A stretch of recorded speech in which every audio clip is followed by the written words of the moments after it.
আজকে আমি আপনাদের একটি গল্প শোনাবো। এক যুবক এক চাকরির ইন্টারভিউ বোর্ডে চাকরির জন্য পরীক্ষা দিচ্ছিলেন।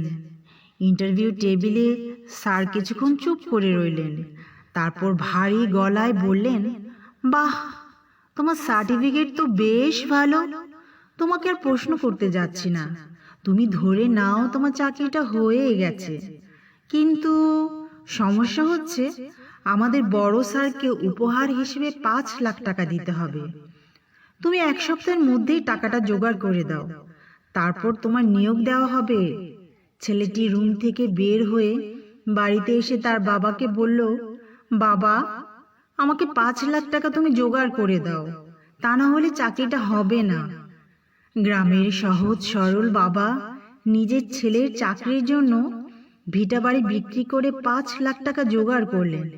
তারপর বড় স্যারকে উপহার হিসেবে 5 লাখ টাকা দিয়ে ছেলেটির চাকরি পেয়ে গেল।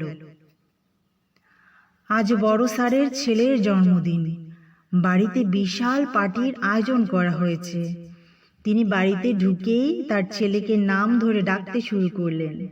ছেলে কাছে আসতেই বড় স্যার হ্যাপি বার্থডে মাই সান বলতে বলতে ছেলের হাতে 5 লাখ টাকার বাইকের চাবি তুলে দিলেন।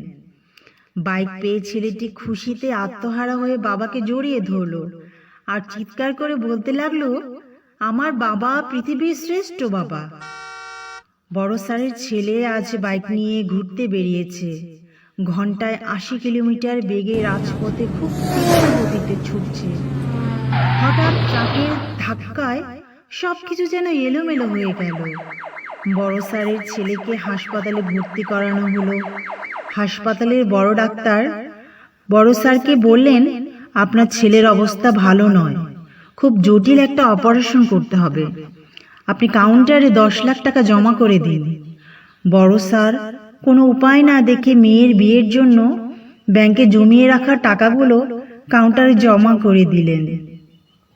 বড় ডাক্তার সাহেব আজ খুবই খুশি।